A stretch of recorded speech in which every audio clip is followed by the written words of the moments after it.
بسم الله الرحمن الرحيم. إذا السماء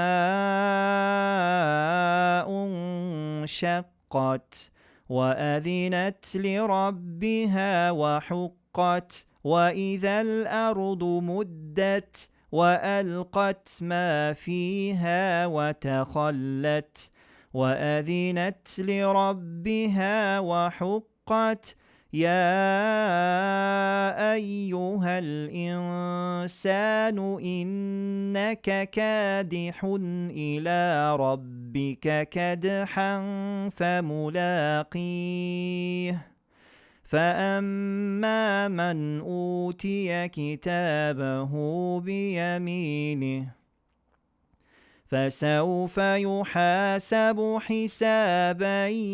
يسيرا وينقلب إلى أهله مسرورا وأما من أوتي كتابه وراء ظهره فسوف يدعو ثبورا ويصلى سعيرا إنه كان في أهله مسرورا إنه ظن أن لن يحور بلى إن ربه كان به بصيرا فلا أقسم بالشفق والليل وما وسق والقمر إذا اتسق لتركبن طبقا عن طبق فما لهم لا يؤمنون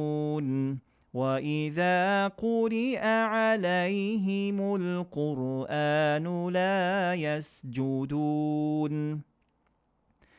بل الذين كفروا يكذبون والله أعلم بما يوعون فبشرهم بعذاب أليم إلا الذين آمنوا وعملوا الصالحات لهم أجر غير ممنون